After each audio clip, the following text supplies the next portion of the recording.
Hola, te damos la bienvenida a esta transmisión originada desde el Ministerio Verdad y Vida, sede Centro, en la ciudad de Medellín, Colombia.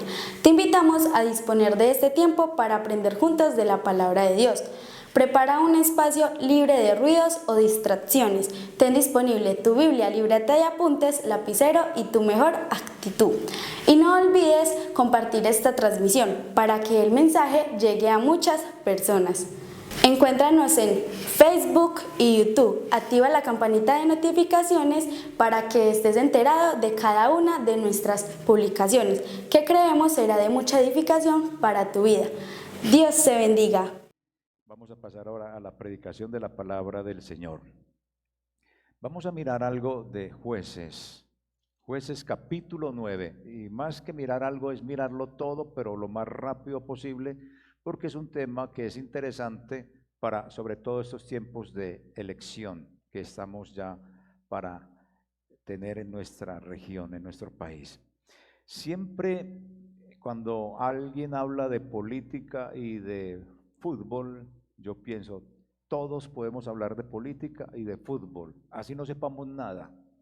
Estamos versados y autorizados para hablar de política y de fútbol, porque todos tenemos opiniones, y es que debió haberlo hecho así, debió de haber metido el gol, que puso haber allí, que haber puesto este arquero, bueno, un montón de cosas, y que por qué se unió este candidato con este otro, y todos podemos opinar, y todas las opiniones son bien. Solo que hoy voy a predicar basado en una historia que está acá, en esta historia bíblica. Si le pueden bajar un poquito a estos retornos, no sé si alguien, porque esto así, a mí sí me estorba mucho el retorno. Entonces, siempre por épocas electorales sucede algún fenómeno, y es que los enemigos políticos se unen, y eso es lo normal. En la política, los que han sido contrincantes en un momento dado se unen para proyectar su candidato y ganar. Entonces, de esa manera, uno puede observar lo que sucede en la actualidad. Y la historia que vamos a ver tiene que ver con un asunto político en el libro de Jueces. Y al tener presente todo esto, voy a hacerles un resumen del texto bíblico de lo que vamos a leer, porque esto del capítulo 9 más o menos dice así el resumen. Abimelec, hijo de Gedeón, y su madre, una concubina, conocieron a su familia o convencieron a su familia para que para que lo nombraran rey por encima de sus 70 hermanos que tenía. El tipo tenía 70 hermanos, fueron él y la mamá y unos familiares a convencer a sus otros hermanos para que lo eligieran rey. Después de ser rey, lo que hizo fue asesinar a sus 70 hermanos, a los que lo eligieron. Pero uno de los 70 escapó, y fue Jotán, y él denunció ese aspecto, ese engaño, y les contó, en el momento que denunciaba lo que había hecho su hermanastro, denunció eso y pronunció un castigo divino, es decir, profetizó que vendría un castigo divino sobre ese señor Abimelec y sobre el pueblo que lo hizo rey. Y les contó una fábula en la que intervienen árboles como el olivo, la higuera y la vid, ante quienes las demás plantas del bosque le solicitaban uno a uno que reinara sobre ellos, pero estos árboles estaban muy felices realizando lo que producían en favor del ser humano. Estaban cumpliendo su trabajo y honrando a Dios. Solo que la zarza estaba ahí, y quedó la zarza, la más inútil de estas plantas, la de menor valor, y pretendió que todos los árboles se doblegaran ante ella cuando le propusieron que si quería ser el rey en el bosque. Y entonces ella dijo: Bueno, sí, yo quiero, pero todos los árboles se tendrán que inclinar frente a mí. Imagínense, con el debido respeto, un gigante gobernado por un enano. Y el enano dice que se tienen que inclinar ante él, ese gigante. Es como la idea. Eso fue lo que dijo la zarza. Entonces, en esta fábula, la zarza representa a Abimelech, el asesino. Representa su deseo de gobernar a cualquier costo. Pero la zarza termina derrotada y humillada. En el texto descubrimos que esos nefastos personajes megalómanos de la vida política pueden ser los de la actualidad, de los que nunca nos hemos logrado desprender.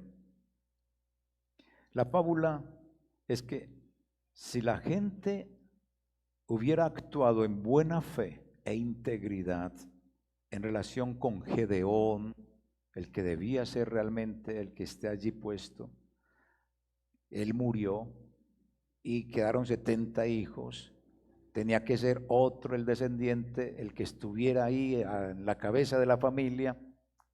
Entonces, si hubiera tenido esta gente el gobernante que era, no hubiera sufrido la desgracia que sufrieron. Pero tuvieron a Abimelech. ¿Qué pasó allí?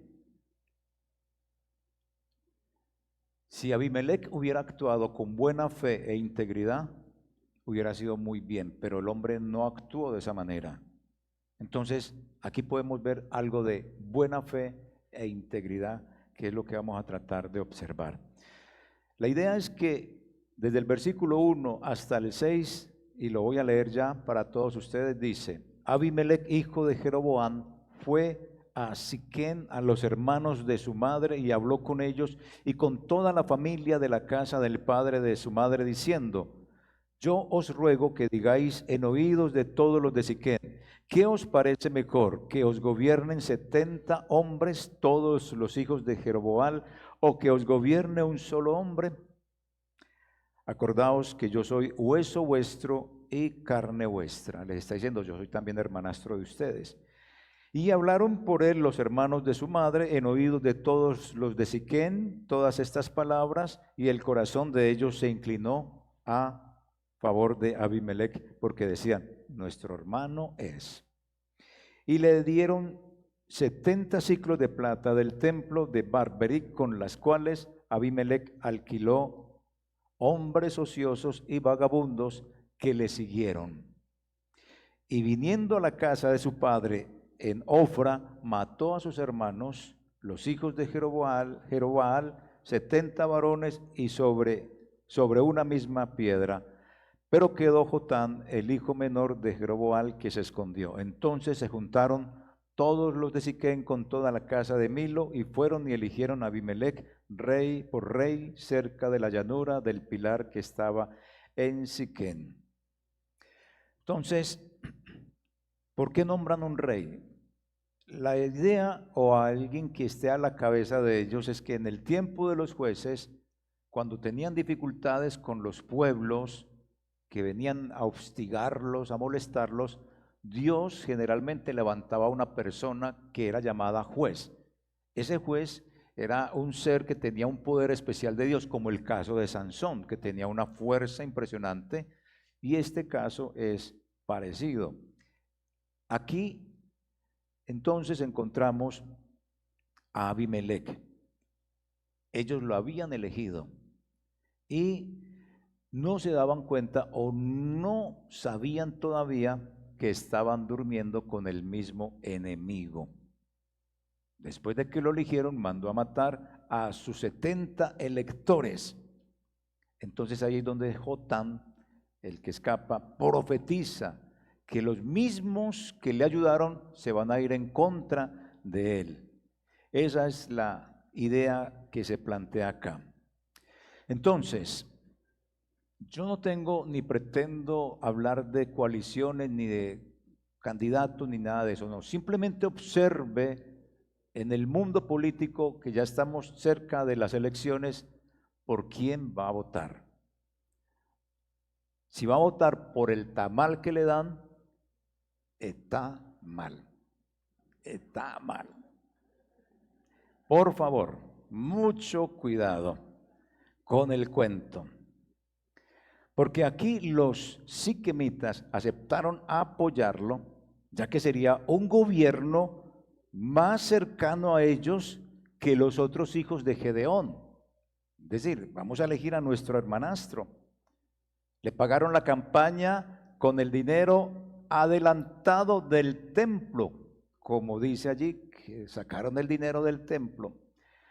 Y entonces ya usted mirará, y no voy a hacer necesariamente ilustraciones, si esto tiene alguna coincidencia con nuestra política colombiana, ya usted deduce si sí o no, para no herir sentimientos.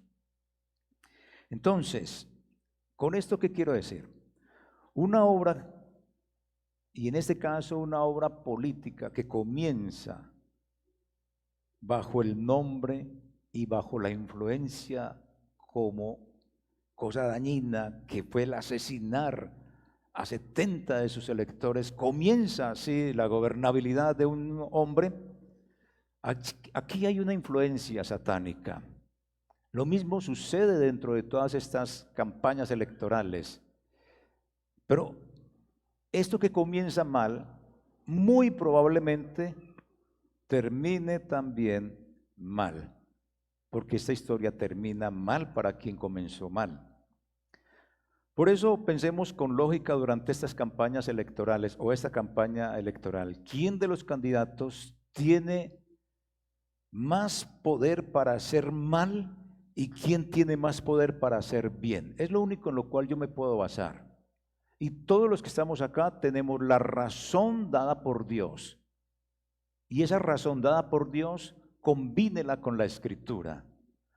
Tenemos que acercarnos o elegir candidatos que sean los menos potenciales de hacer el mal.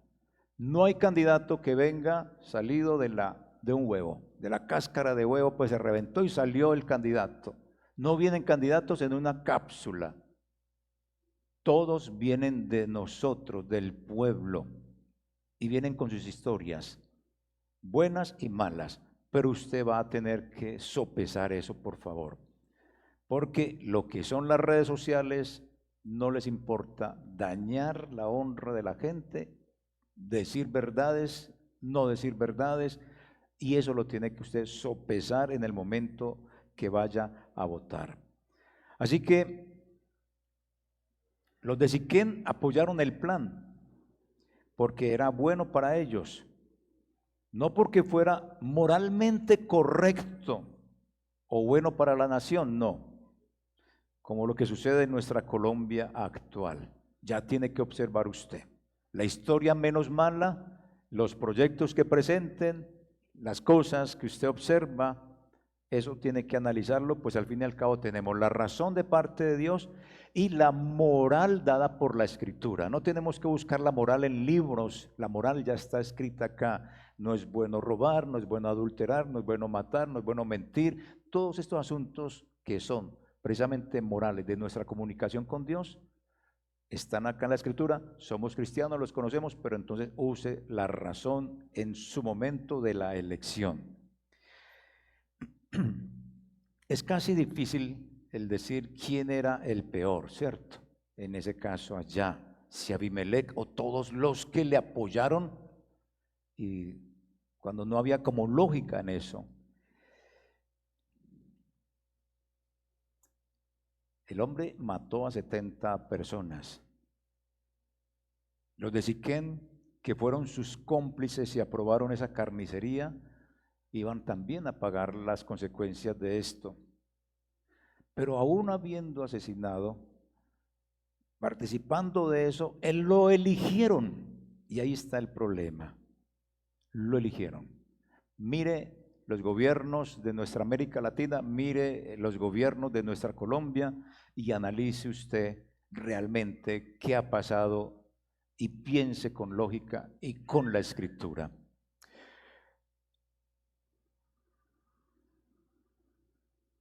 Abimelec era un líder impío. Era un líder que no le importaba nada. Y este pueblo lo que hizo fue rechazar el liderazgo de Dios sobre ellos en ese momento, porque decidieron nombrar un rey. No tenía por qué nombrar rey, no tenía por qué hacerlo. Entonces abrazaron a un hombre que fue su salvador y que luego fue su asesino. Esa es la historia de este personaje. Y si puede relacionarlo usted con la historia colombiana o con la historia a nivel de Latinoamérica, puede hacerlo, porque muchas cosas, aunque parezcan coincidencia, son una realidad en nuestra Colombia. Después de esto podemos decir, se ha extinguido la buena fe e integridad. Entonces regresemos a la buena fe y a la integridad. Y los versículos 7 al 21 nos dicen: cuando se lo dijeron a Jotán, fue y se puso en la cumbre del monte Gerizim, y alzando su voz clamó y les dijo: oídme, varones de Siquén, y así os oiga Dios. Fueron una vez los árboles a elegir rey sobre sí, y dijeron al olivo: reina sobre nosotros. Mas el olivo respondió: he de dejar mi aceite, con el cual en mí se honra a Dios y a los hombres, para ir a ser grande sobre los árboles. Y dijeron los árboles a la higuera: anda tú, reina sobre nosotros. Y respondió la higuera: he de dejar mi dulzura y mi buen fruto para ir a ser grande sobre los árboles. Versículo 12, dijeron luego los árboles a la vid: pues ven tú, reina sobre nosotros. Y la vid le respondió: he de dejar mi mosto, que alegra a Dios y a los hombres, para ir a ser grandes sobre los árboles. Dijeron entonces todos los árboles a la zarza: anda tú, reina sobre nosotros. Y la zarza respondió a los árboles: si en verdad me elegís por rey sobre vosotros, venid, abrigaos bajo de mi sombra. Y si no, salga fuego de la zarza y devore a los cedros del Líbano. Ahora pues, si con verdad y con inteligencia habéis procedido en hacer rey a Abimelec, y si habéis actuado bien con Jeroboam y con su casa, y si le habéis pagado conforme a la obra de sus manos, porque mi padre peleó por vosotros y expuso su vida al peligro para librarlos de manos de Madián, y vosotros os habéis levantado hoy contra la casa de mi padre, y habéis matado a sus hijos, 70 varones sobre una misma piedra, y habéis puesto por rey sobre los de Siquén a Abimelec, hijo de su criada, por cuanto es vuestro hermano, si con verdad y con integridad habéis procedido hoy con Jeroboam y con su casa, que gocéis de Abimelec, y él goce de vosotros. Y si no, fuego salga de Abimelec, que consuma a los de Siquén y a la casa de Milo. Y fuego salga de los de Siquén y de la casa de Milo, que consuma a Abimelec. Y escapó Jotán y huyó y se fue a Ber, y allí se estuvo por miedo de Abimelec su hermano. Entonces aquí está este hombre tratando de hacer reflexionar para que se regrese a la buena fe y a los valores. Fue el único sobreviviente. Les llamó la atención contándoles la historia de lo que iba a pasar con esa fábula. Y la fábula entrega esa historia de quienes lo eligieron, quienes fueron asesinados, y ahora esos que están bajo su gobierno se van a volver contra él. Entonces, aquí la promesa de la zarza, abrigaos bajo mi sombra, es ridícula, es estúpida. Como un arbusto enano y con espinos ofrecía sombra, especialmente a los árboles grandes. Y si no, entonces salga fuego y devore los cedros del Líbano. Es decir, voy a sacar todo lo que soy y los voy a acabar, los voy a destruir. Entonces la zarza advirtió que sería un gobernador opresivo, que destruiría a cualquiera que estuviera en desacuerdo con él. Y una prueba del carácter de cualquier persona y de un hombre es ver cómo trata a quienes están en desacuerdo con él. ¿Cómo tratamos nosotros, bajándolo al nivel de vida cristiana, a alguien que está en desacuerdo con nosotros? ¿Nos sentamos, hablamos, dialogamos o qué? ¿O rechazamos? Ahora mírelo usted a nivel nacional, mírelo usted a nivel de los gobernadores, mírelo usted a nivel de las personas que hemos elegido, a ver si son capaces de aceptar a quienes están en desacuerdo o los mandan a quemar. ¿Cómo ve usted el análisis de nuestra nación en la cual Dios nos ha puesto?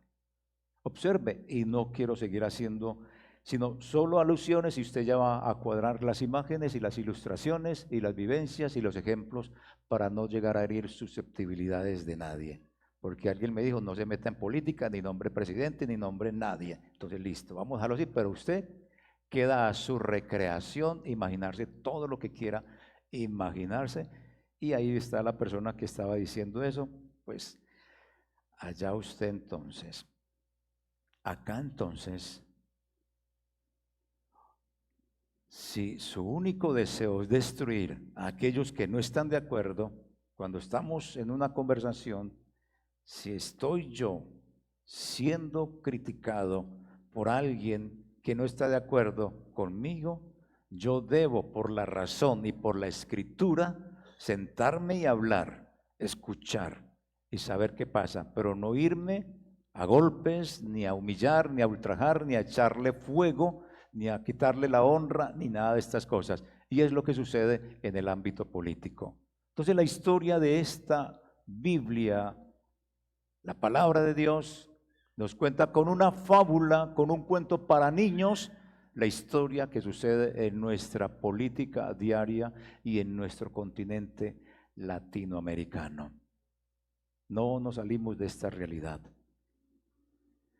La zarza, como rey, no produjo nada de valor. Fue inservible como madera, pero era una amenaza real para el granjero, porque lo invade, porque lo quema. Eso hace un gobierno que improvisa, un gobierno que no tiene nada planteado.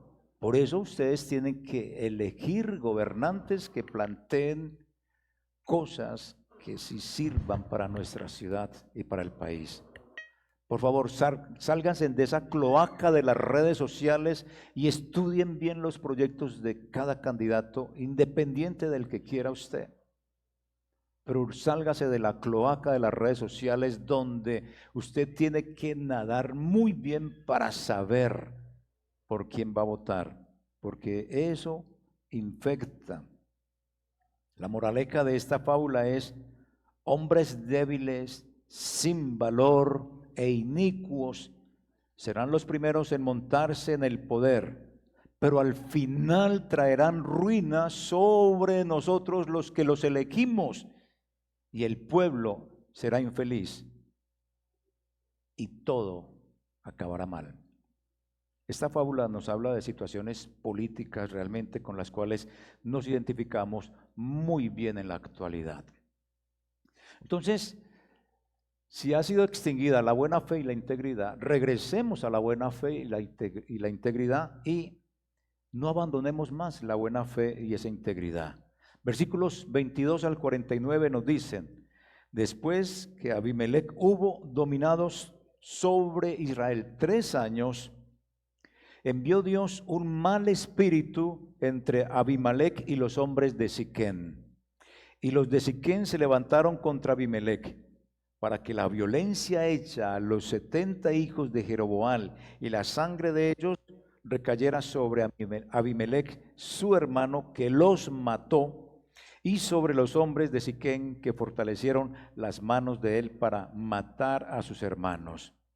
Y los de Siquén pusieron en las cumbres de los montes acechadores que robaban a todos los que pasaban junto a ellos por el camino, de lo cual fue dado aviso a Abimelec. Versículo 26. Y Gaal, hijo de Ebed, vino con sus hermanos y se pasaron a Siquem, y los de Siquem pusieron en él su confianza.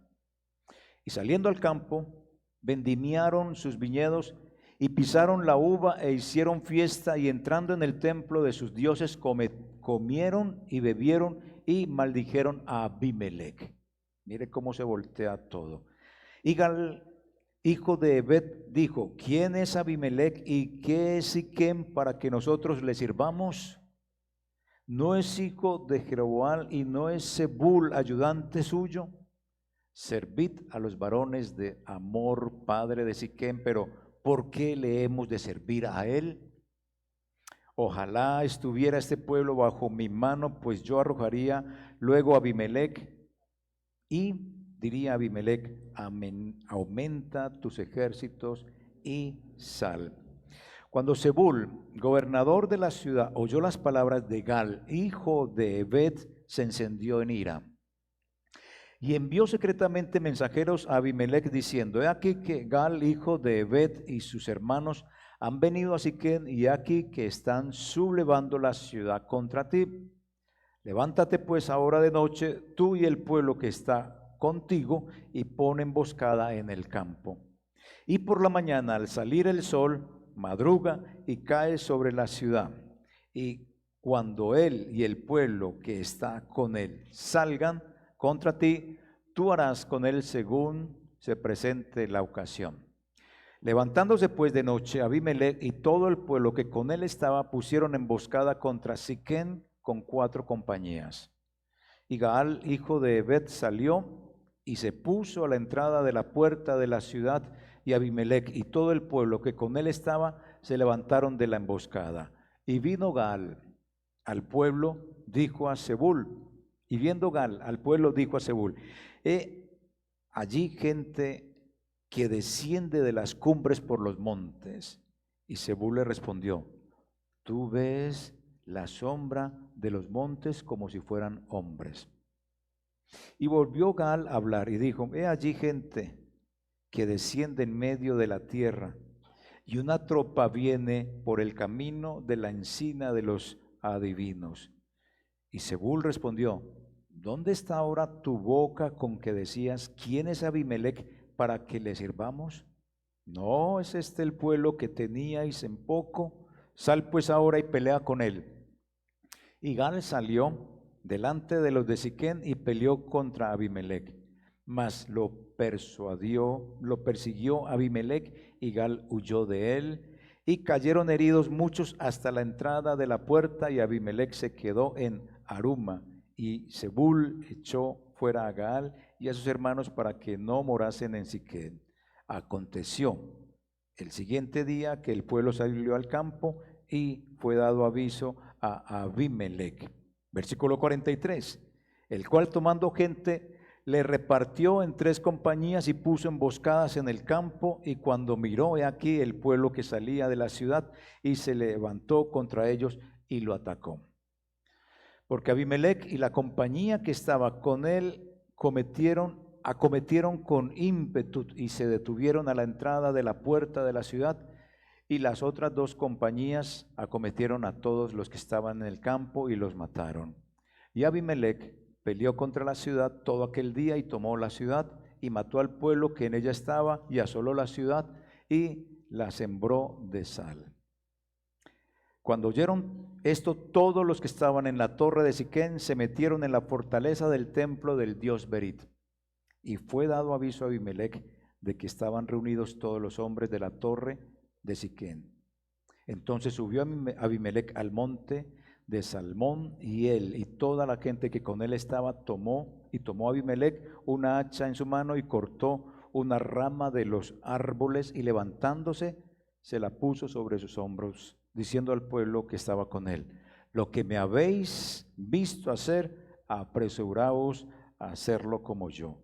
Y todo el pueblo cortó también cada uno su rama, y siguieron a Abimelech, y las pusieron junto a la fortaleza, y prendieron fuego con ellas a la fortaleza, de modo que todos los de la torre de Siquem murieron, como unos 1000 hombres y mujeres. Abandonaron la buena fe. Abandonemos la buena fe, la integridad, Bueno, ¿qué hay acá en este pasaje? El pasaje comienza diciéndonos algo acá y es que Dios envió un mal espíritu entre Abimelec y los hombres de Siquem. ¿Qué quiere decir que envió un mal espíritu? No es una cuestión de demonios, no es una cuestión de posesiones, de liberaciones, no. Un mal espíritu es un espíritu de discordia, de amistad, se vuelven enemigos. Es eso lo que pasa allí. Y es que Dios le ha dado al diablo la comisión de trabajar realmente con líderes malos, sabiendo que estos líderes malos, con sus propias inclinaciones, van a caer en errores, van a caer en celos, van a caer en disensiones y lo que van a hacer es terminar en guerra entre ellos mismos, pero no solo entre ellos mismos, sino que van a llevar a un mundo de gente a su propia ruina, aparte de su propia ruina, a otros más. El caso que nos presenta acá es que en ese momento estaban los acechadores que robaban a todos los que pasaban por el camino. Es decir, que había un comercio, había una carretera por donde había una fluidez de comercio y entonces ahí se apostaron estas personas y empezaron a robarle a la gente. No entraba el dinero a la ciudad y eso hizo que hubiera un quiebre económico. Entonces, en ese momento, con estos que estaban robando a todos los que pasaban, impulsados por el mal espíritu que Dios envió, es decir, que hubiera allí una enemistad, los hombres de Siquem pusieron emboscada en los caminos del monte, esperando romper esas rutas de comercio que le daban ganancia a Abimelec. No entraba entonces el dinero. Y esto tendría un efecto de reducir el número de viajeros y las caravanas en esa área tan problemática, y así vaciaban la bolsa de Abimelec y también le golpeaban el orgullo, pues no podía garantizar la seguridad a los viajeros en sus dominios. ¿Será que hay algo parecido en nuestra nación también? Con la situación económica, con la situación de las empresas yéndose, con la situación de la incertidumbre en la que nos encontramos, con la situación de las malas situaciones que ha habido y siempre habrá. Eso no se acaba. Pero sopese hasta dónde estamos en este momento, si con mayor fuerza en esta incertidumbre o no, como en otras ocasiones. El espíritu de disensión volvió 3 años después. Traicionaron al rey, nombraron a Gaal como nuevo líder. Gaal fue un demagogo como Abimelec, un discurso popular donde con eso se ganaba la gente. El discurso popular es el tamal. Hay que discernir, hay que pensar qué me están diciendo para yo también poder votar con entendimiento, no por el tamal, por favor. Porque aquí hubo traición. Gaal se le torció. Y en ese momento Abimelec tomó un hacha en su mano y cortó una rama y le dijo: hagan lo que yo voy a hacer. Claro, y el ejemplo del malo es más fácil seguir que el ejemplo del bueno. Se corrompe más lo bueno que descontaminar lo bueno. Y claro, le siguieron el mal ejemplo y quemaron a esta gente en esa torre. El hombre entendía que dar un buen ejemplo de una mala acción iba a hacerlo más popular y a sostenerlo. Él entendió la importancia de eso, como lo entienden también muchos de los políticos a los cuales usted y todos vamos a elegir. Entonces, por favor, piense. No le estoy diciendo que usted no sea un hombre ni una mujer pensante, sí, pero razone todas las cosas por las cuales usted va a votar por cierto candidato. Luego aparece Zebul, era un dirigente de Abimelec que estaba donde se había levantado Gaal, el traicionero. Y en esa insurrección allí en Siquem, Galaal le dijo a Zebul, el que se había levantado: vea, yo veo gente que está bajando por la montaña. Y entonces Zebul le contestó: ve, usted le está fallando los ojos, ¿cierto? Como que está malo, tiene que ir a Óptica Santa Lucía. Y resulta que le estaba diciendo: lo estaba engañando, porque el hombre sí había visto bajar gente por la montaña, tropas. Entonces, la ciudad estaba indefensa, no tenían nada para defenderse. Y entonces acá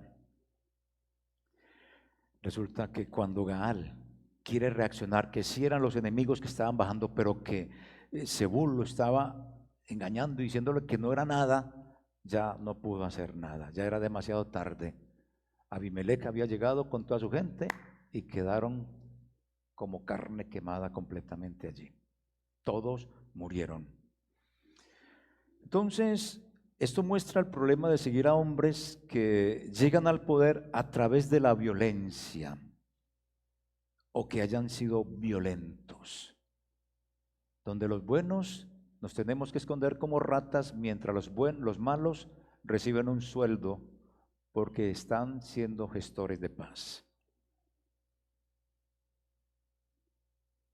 Así que mantengamos la buena fe e integridad. Versículo 50 hasta el 57 dice: después Abimelec se fue a Tebes y puso sitio a Tebes y la tomó. En medio de aquella ciudad había una torre fortificada a la cual se retiraron todos los hombres y las mujeres y todos los señores de la ciudad, y cerrando tras sí las puertas se subieron al techo de la torre. Y vino Abimelec a la torre y combatiéndola llegó hasta la puerta de la torre para prenderle fuego. Mas una mujer dejó caer un pedazo de una rueda de molino sobre la cabeza de Abimelec y le rompió el cráneo.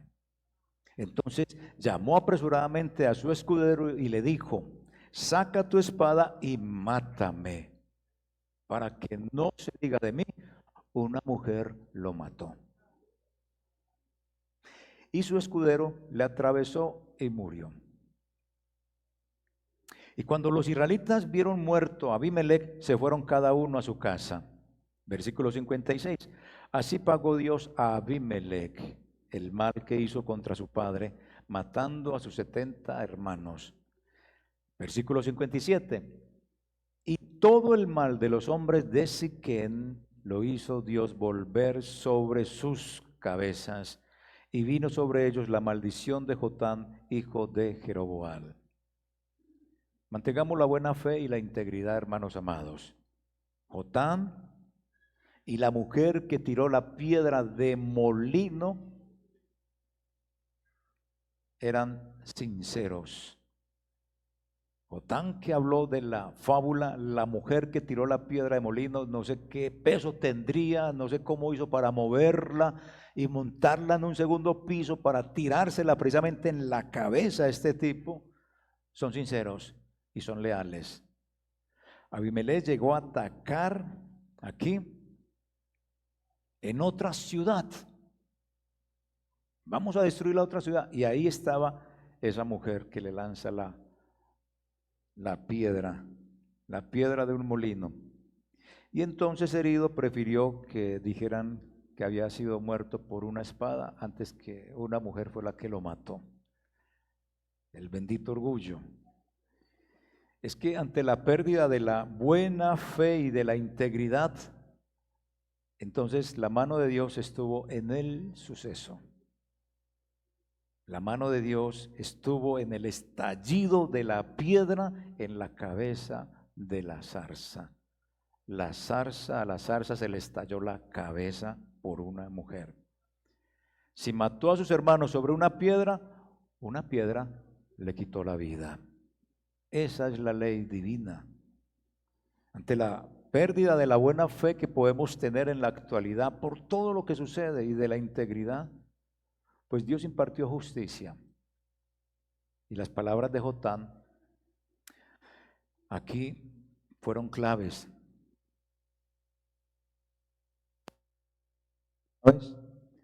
Hola. Fueron claves porque retribuyó tanto a Abimelec como a los siquemitas por su violencia contra los de Gedeón. Dios hace justicia en su debido momento. De eso podemos estar seguros, que Dios paga la maldad, ya sea en esta vida o en la otra. Pero a todos nos gusta como que sea en esta vida y que uno pueda ver que el otro sufre, sufre, como dice la canción. Y así no es la situación. Dios paga su justicia o hace justicia y a veces lo hace de la manera que menos a uno le parece y menos a uno le gusta. Pero la justicia de Dios es la perfecta y esa es la que debemos de esperar. Así que ante la pérdida de la buena fe y de la integridad, cada uno de nosotros debe de considerar a Dios cómo nos advierte sobre algo en el tiempo presente. Que analice todas las elecciones pasadas, que analice esta y votemos inteligentemente. Vota inteligentemente. Así que yo le invito para que incline su cabeza y oremos al Señor, que aunque no sea un mensaje de santidad, sí es un mensaje de integridad, de lógica con mi ser como ciudadano, de mi ser como alguien que ama la ciudad, como alguien que ama el país, como alguien que piensa a quién voy a elegir. Ninguno va a ser el bueno, piénselo, ninguno va a ser el perfecto, pero hay unos que son menos potencia en la maldad que otros. Que Dios nos ayude a elegir el candidato que le convenga a esta nación, los candidatos que le convengan en los diferentes departamentos, en el consejo, en la asamblea, en la gobernación. Que Dios nos ayude, porque necesitamos su orientación. Padre, ayuda a esta nación colombiana y a todos nosotros como creyentes, porque estamos a bordos o a portas de unas elecciones que también deben definir un rumbo político también a nuestra ciudad y a la nación, y que pueda ser una elección sabia de parte de cada uno de nosotros. Y así como está orando, piense lo siguiente que le voy a decir. Piense, Dios nos permite elegir a quienes queremos. O dos, Dios puede intervenir en las elecciones. Es decir, hay una constitución colombiana y puede decir Dios, yo respeto para que voten libremente y me acojo a lo que ustedes elijan. O yo interfiero en las elecciones y pongo a los hombres y las mujeres que yo quiero, o para castigar o para bendecir. Usted y yo debemos de elegir no por odios, no por venganza, no por no querer que el otro me gane, sino por los hombres y las mujeres que mejor pueden definir situaciones desde la política y desde la gobernabilidad a nuestra nación y a su vida. Que Dios nos ayude a no colocarnos la soga al cuello. En el nombre de Jesús. Amén.